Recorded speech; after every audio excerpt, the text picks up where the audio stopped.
은혜를 나누고자 합니다. 오늘 칼럼에서 소개한 대로 요즘 장로님들이 성도님들을 찾아서 면담을 하고 있습니다.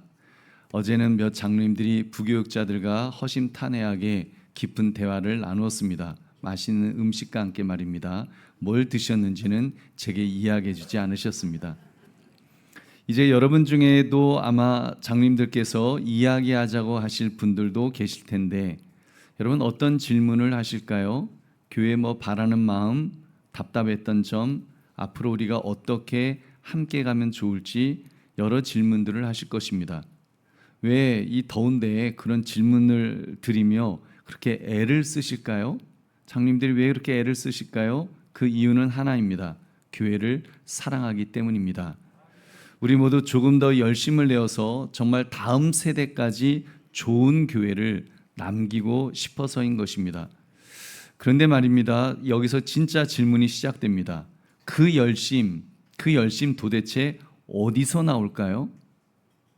여러분, 그 열심 어디서 나오는 것일까요? 프로그램을 더 늘리면 열심을 내실까요? 목표를 좀 높게 세우면 열심을 더 내실까요? 아니면 상을 많이 준다고 하면 상 드릴게요. 그러면 더 아무래도 좀 열심히 내실까요? 잠깐은 타오를 수 있겠지만 그러나 금세 식어버리는 불꽃이라면 여러분, 그건 우리가 원하는 열심은 아닙니다. 혹시 우리는 열심을 만들어내는 것으로, 내가 뭔가 만들어내야 되는 것으로 착각하고 있는 것은 아니겠습니까? 오늘 읽은 성경은 예수님께서 베드로를 만나신 사건입니다.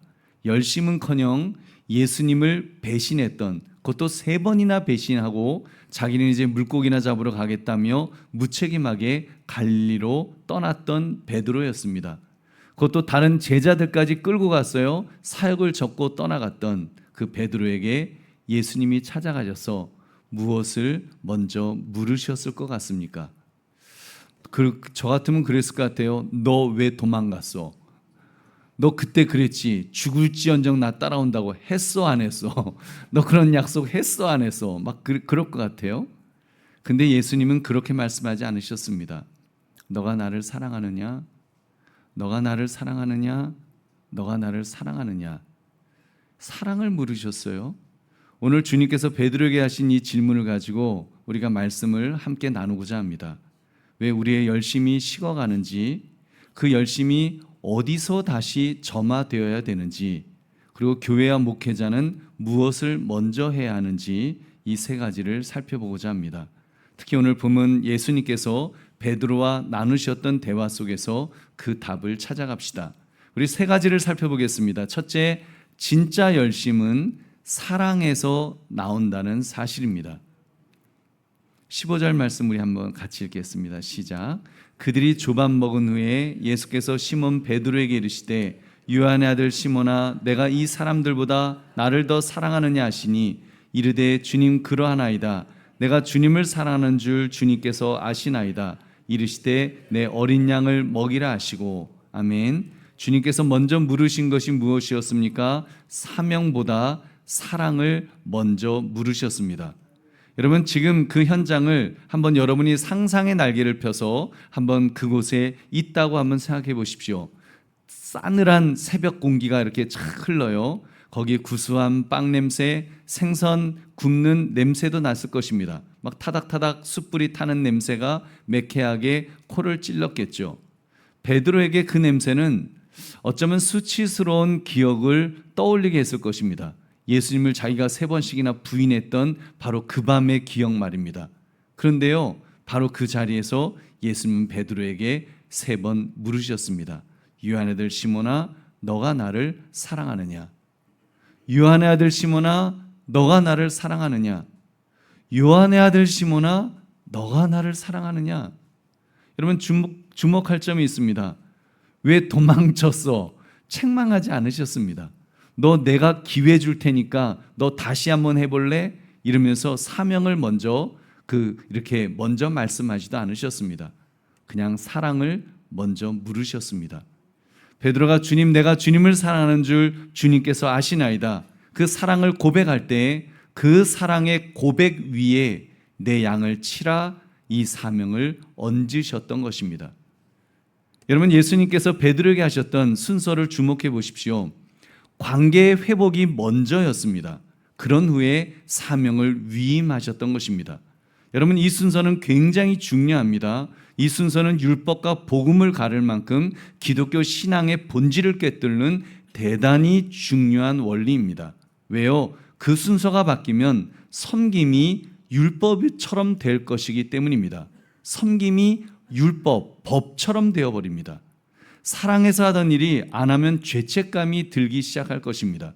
주님 앞에서 하던 일이 사람 눈치 보고 다른 사람과 비교하는 쪽으로 기울어질 것입니다. 예배가 언젠가부터는 재충전이 아니라 보고하는 장이 됩니다. 그래서 저 이렇게 열심히 죽도록 충성하고 있어요. 이런 거 보고하는 자리가 되어버렸습니다. 봉사는 열심히 하는데 기쁨은 사라지고 마음은 점점 비어갑니다. 여러분, 바로 이것이 성령으로 시작하였다가 육체로 마치려는 그런 신앙의 모습입니다. 갈라디아서 3장 3절, 너희가 이같이 어리석으냐? 성령으로 시작하였다가 이제는 육체로 마치겠느냐? 여러분, 여러분의 삶에 경고등이 켜질 때가 있는데 그거를 잘 보십시오. 지금 이런 신호가 보이면 사랑하고 사역의 순서를 여러분 뒤집은 것입니다. 섬김 후에 감사보다 불평이나 서운한 마음이 더 많아지지 않으십니까? 많이 섬기면 섬길수록 막 우월감이 생기고 또는 아니면 다른 사람을 막 정죄하는 마음이 막 더 커집니까? 언젠가부터 내 입에서 내가 그냥 할 수 없지, 내가 뭐 해야 하니까 하는 거야, 이런 말이 그냥 입술에 붙어 있습니까? 경고등이 켜진 것입니다. 사랑이 먼저 붙으면 같은 사명도 멍에는 쉽고 가벼울 줄로 믿습니다. 이 순서가 지켜지면 사명은 사랑의 열매가 되는 것입니다. 왜 사랑이 먼저일까요? 여러분, 베드로를 보세요. 주님과의 상처가 봉합되지 않으면 어떤 열심도 오래 가지 못하기 때문입니다. 먼저 주님과의 사랑의 관계가 다시 회복되어야죠. 정말 주님 앞에 주님, 내가 주님 사랑하는 줄 주님이 아십니다. 그래, 내가 안다. 이런 관계가 다시 회복되어야지 베드로가 뭔가 사역을 할 수 있지 않겠습니까? 그래서 예수님께서 사랑을 묻고 대답하는 과정을 통해서 상처의 자리에서 사랑이 다시 싹트기 시작한 줄로 믿습니다. 그때 열심은 새 심장을 얻게 되어서 마치 새로운 심장을 얻은 것처럼 이제 베드로는 가슴이 막 쿵덩쿵덩 뛰면서 막 주님 사랑하는 그 마음, 그 쿵덩쿵덩하는 마음을 가지고 여러분 그 사역의 현장으로 달려간 줄로 믿습니다. 우리도 비슷합니다. 여러분, 사역이 버겁게 느껴지고 사랑이 식었다고 느끼는 순간이 있습니다. 그때 여러분 어떻게 하시겠습니까? 그때 우리는 되게 더 하려고 하죠. 그러면 지치면 더해요. 스케줄을 늘리고 결심을 막 더하고 스스로를 막 다그치면서 더 열심히 해야지, 내가 지금 뭔가 내가 이게 나사가 풀려서 그런가 막 더 열심히 하려고 으쌰으쌰합니다. 근데 주님은 반대로 우리를 이끄십니다. 봉사 안 해도 괜찮으니까 먼저 사랑으로 들어와라. 사랑 안으로, 나의 사랑 안으로 먼저 들어와라. 그렇게 말씀하십니다. 왜 그럴까요?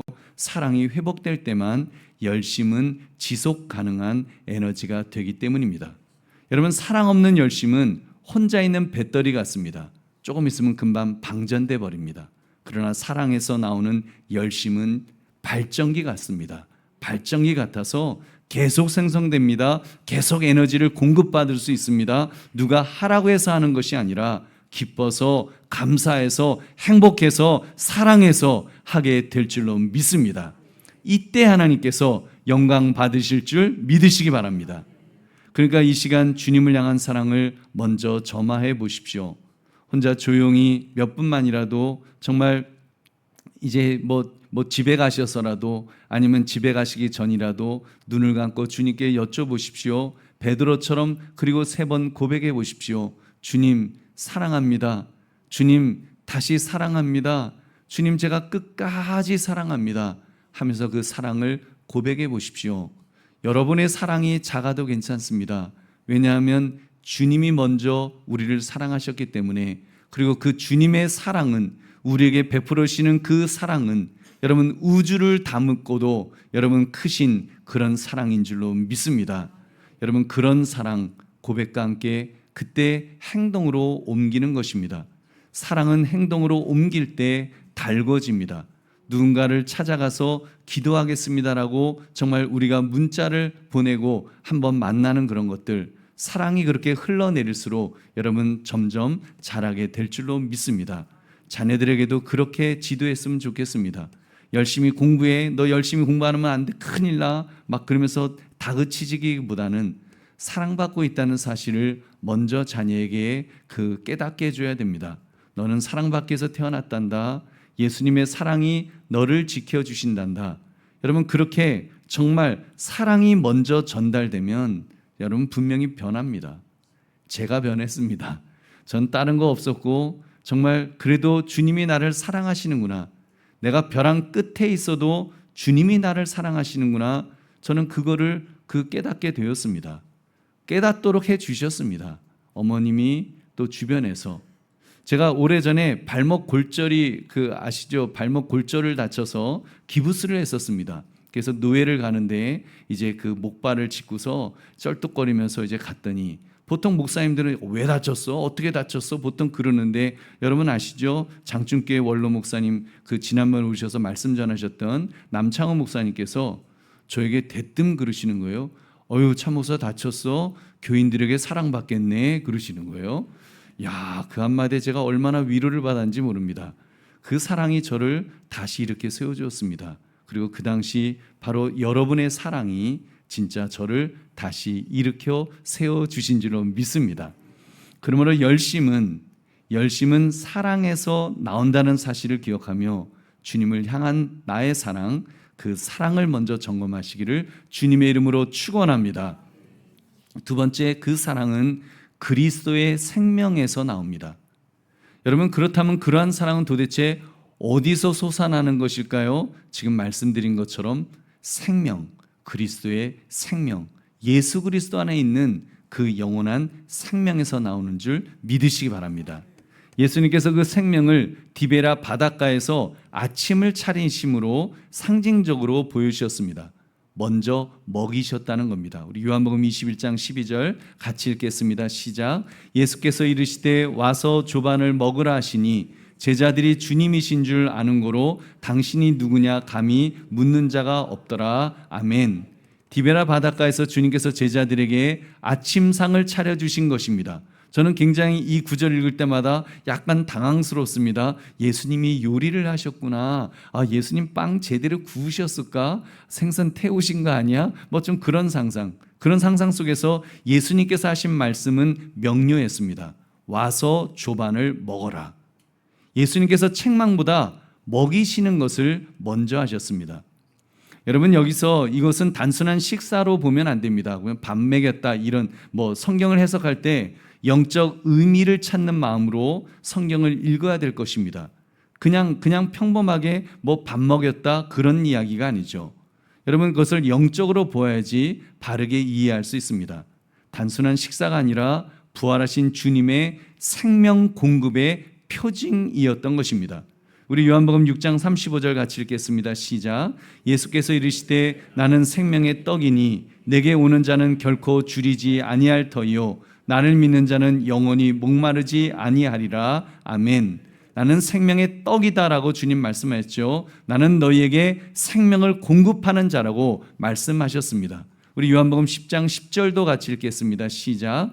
도둑이 오는 것은 도둑질하고 죽이고 멸망시키려는 것뿐이요 내가 온 것은 양으로 생명을 얻게 하고 더 풍성히 얻게 하려는 것이라. 아멘. 생명을 얻게 하고 더 풍성히 얻게, 즉 생명을 넘치도록 부어주신다는 말씀입니다. 할렐루야.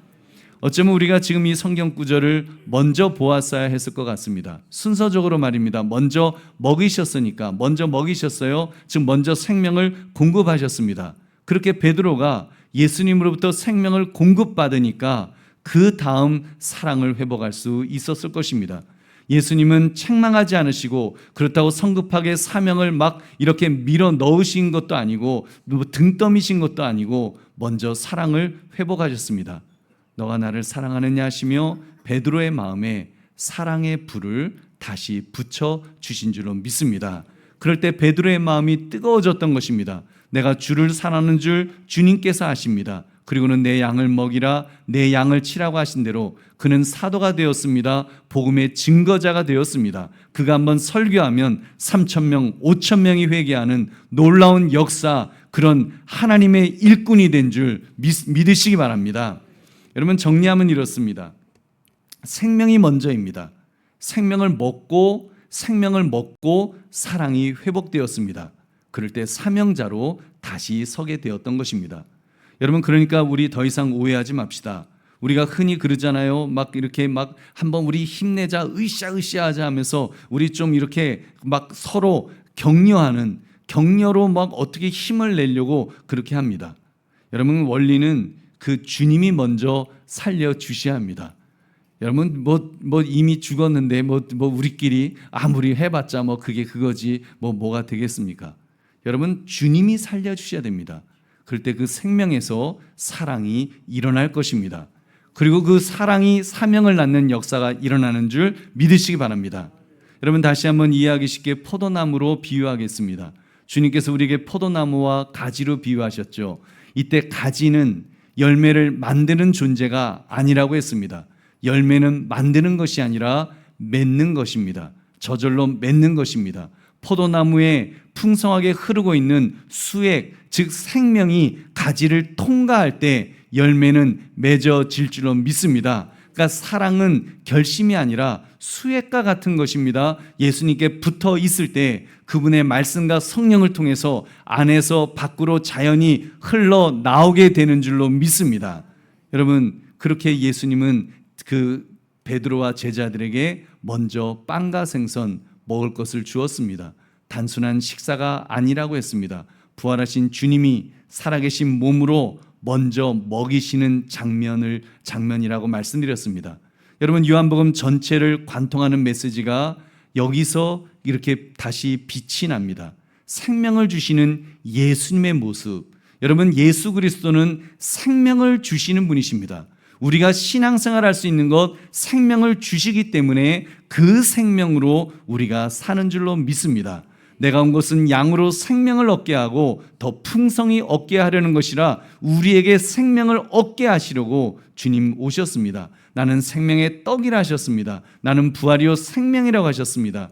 주님은 우리를 동원하시기 전에, 우리에게 일하라고 막 그렇게 말씀하시기 전에 우리 안에 당신의 생명을 먼저 넣어 주신 줄로 믿습니다. 여러분, 그러므로 우리 믿음의 사람에게 사랑이란 감정적인 결심이 아닙니다. 사랑은 생명의 흐름인 것입니다. 여러분, 오해가 없도록 정리하겠습니다. 디베라의 아침은 육체적으로 힘내서 다시 뛰자 이런 장면이 아닙니다. 그 식탁은 은혜가 먼저라는 표지판입니다. 여러분, 그리스도의 생명이 베드로에게 다시 흘러들었고 그 위에서 사랑이 회복되었으며 사명이 맡겨졌습니다. 그러니까 우리의 열심은 내가 쥐어 짜내는 그런 것이 아니라 예수님께 붙어 흘러오는 수액의 열매인 줄로 믿습니다.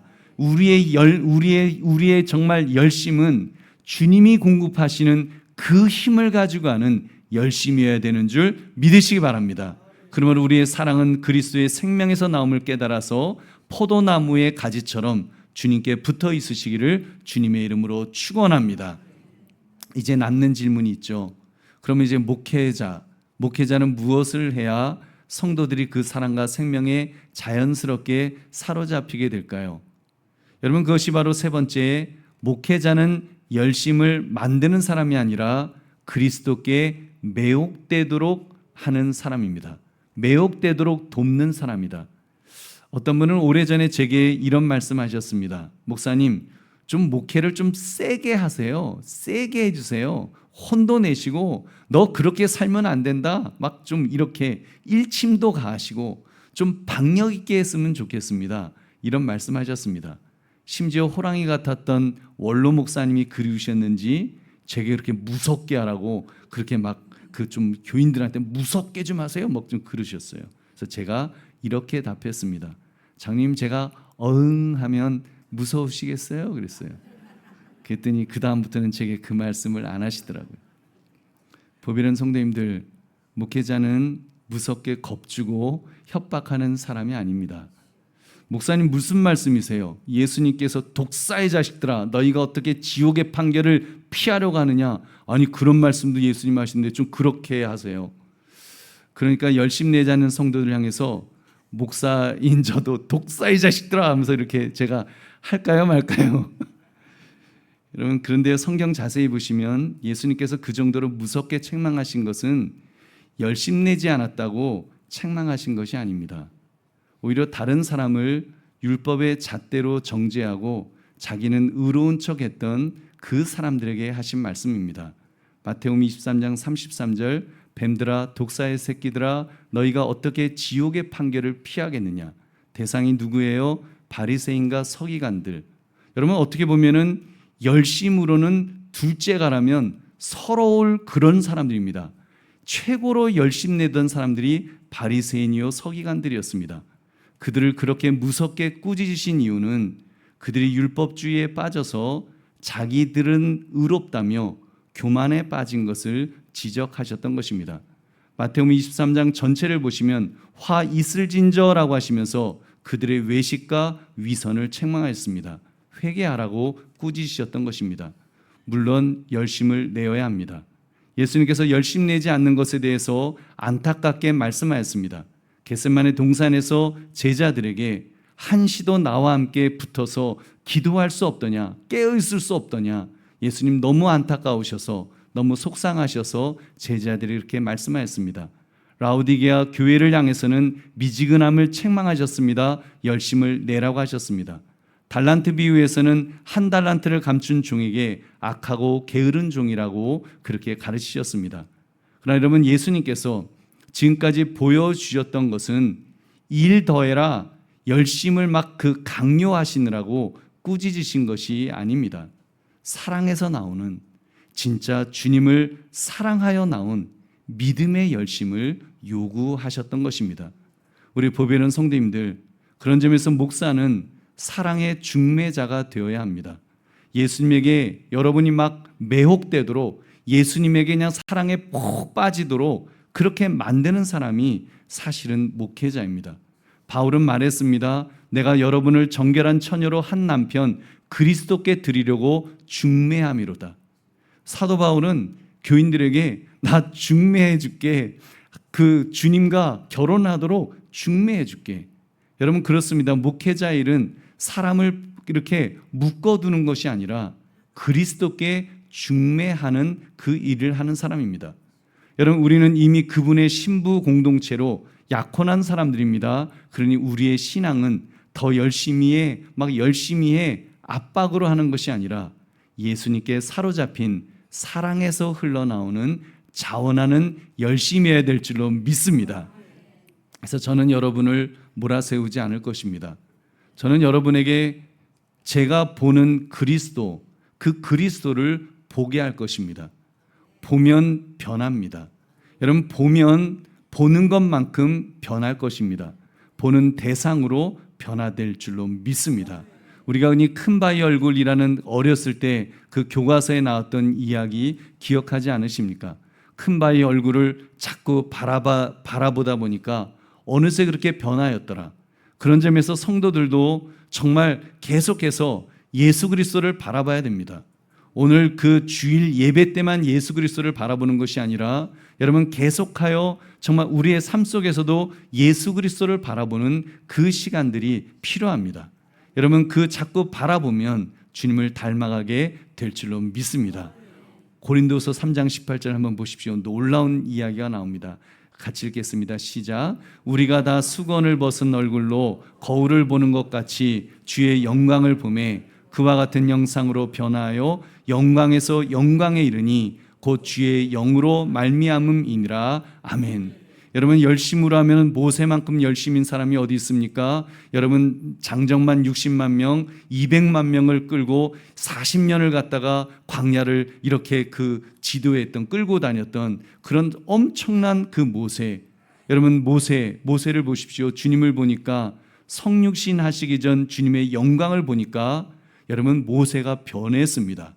얼마나 변했는가 하면 그리스도의 그 주님의 영광이 그에게 나타났습니다. 그에게 전가가 됐어요. 그래서 얼굴에 주님의 영광이 막 번쩍번쩍 용서하십시오. 저는 그런 영광이 없어서 마스크 안 써도 되는데, 모세는 막 너무 영광이 있어갖고 마스크 얼굴을 가렸어야 될 정도로, 막 눈이 부셔서 볼 수 없을 정도로 그렇게 변했습니다. 여러분, 주님의 영광을 보니까, 모세가 주님의 영광을 보니까 여러분, 그 영광이 그에게도 나타난 줄로 믿습니다.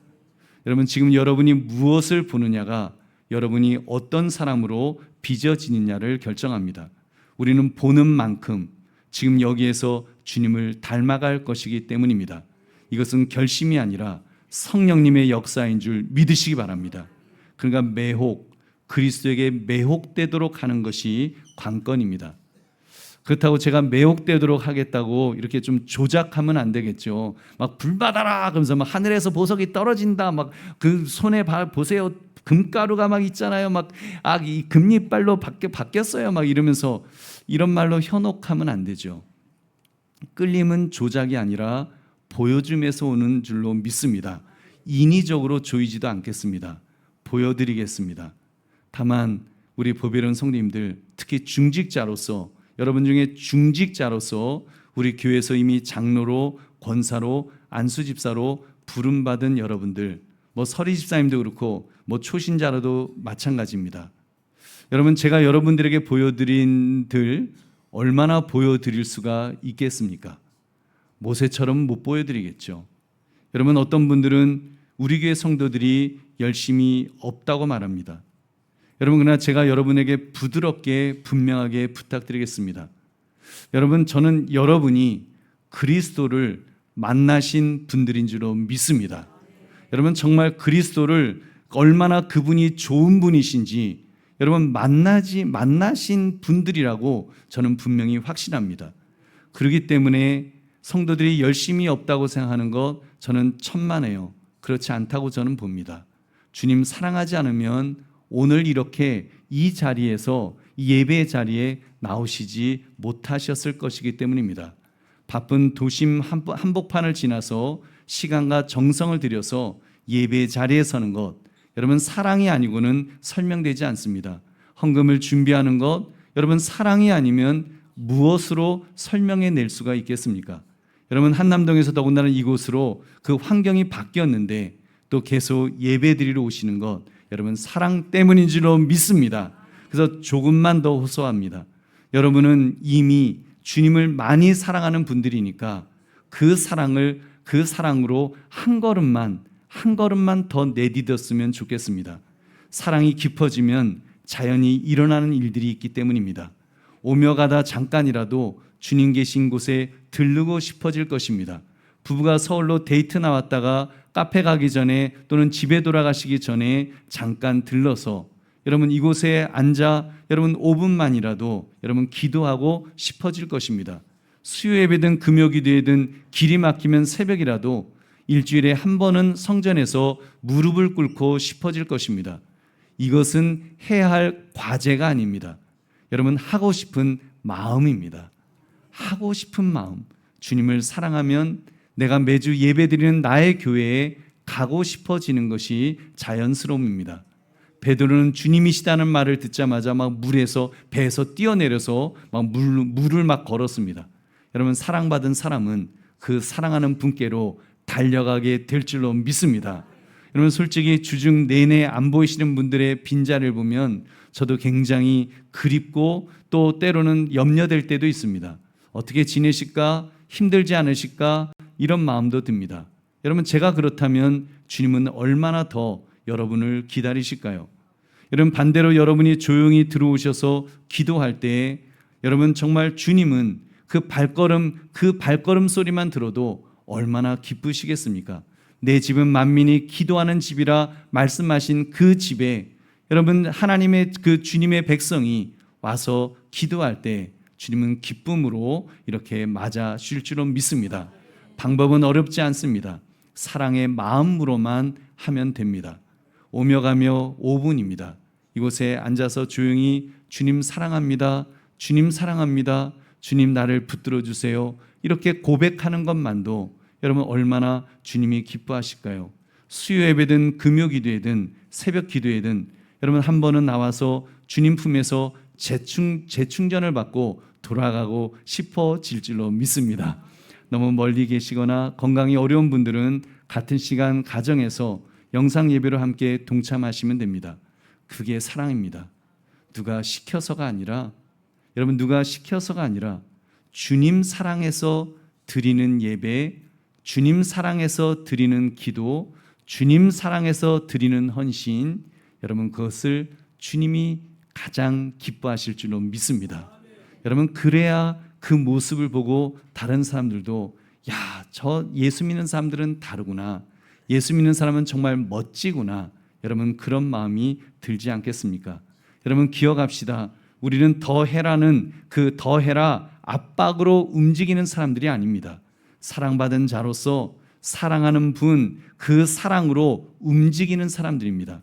주님께 붙어 있으면 수액처럼 자연히 기도가 열리고 기도가 열리면 섬김과 봉사가 뒤따르게 될 것입니다. 그러므로 주님의 사랑에 매혹되어서 자발적으로 주님을 기쁘시게 드리는 저와 여러분 되시기를 주의 이름으로 축원합니다.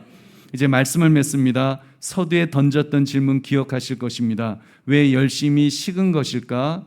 왜 열심히 식은 것일까? 답을 따라 여기까지 왔습니다. 첫째, 열심은 사랑에서 나옵니다. 둘째, 그 사랑은 예수님의 생명에서 흘러나옵니다. 셋째, 목회자는 열심을 만들어내는 사람이 아니라 그리스도의 아름다움에 사로잡히도록 돕는 사람입니다. 베드로는 사랑이 회복될 때 사명자로 우뚝 섰습니다. 그렇다면 우리도 그 길은 같습니다. 우리가 사랑만 회복되면 정말 내 안에 처음 예수 그리스도를 믿었던 그 사랑, 그때 주님으로부터 그 느껴졌던 그 사랑이 회복되면 여러분 그 자원하는 열심은 저절로 타오를 줄로 믿습니다. 그러니 오늘 내 안에 말씀으로 생명을 주시는 주님을 누립시다. 주님께서 너가 나를 사랑하느냐 물으실 때 우리 이렇게 고백합시다. 주님 사랑합니다. 주님 정말 사랑합니다. 끝까지 주님 사랑하겠습니다. 여러분 사랑을 고백합시다. 그렇게 사랑하면, 그렇게 사랑이 고백되면, 사랑하면 행동은 따라옵니다. 사랑해서 열심히 나오고, 정말 사랑하면 열심히 저절로 나와요. 정말 사랑하니까 별별 열심이 다 나오더라고요. 여러분 우리 성도님들 간에도 사랑하면 정말 별별 열심들이 다 나오는 것을 제가 열거하지 않아서 그렇지 얼마나 많이 있는지 모릅니다. 여러분 사랑해서 여러분 열심 낼 때 그 기쁨은 세상이 줄 수 없는 기쁨인 줄로 믿습니다. 그 열심이 섬김으로 계속하여 이어질 줄로 믿습니다. 그러므로 사랑해서 열심히 나온다 이 제목처럼 주님 사랑을 고백하며 주님 기뻐하시는 사명자로 다시 일어서시기를 주의 이름으로 축원합니다. 우리 기도하겠습니다. 말씀 생각하시면서 하나님 그 사랑이 다시 내 안에서 회복되게 하시고 주님으로부터 그 생명이 흘러나와서 그 생명을 받아 사랑하며 헌신하며 봉사하며 살아가는 복된 인생 되게 해달라고 우리 주님 앞에 기도하겠습니다.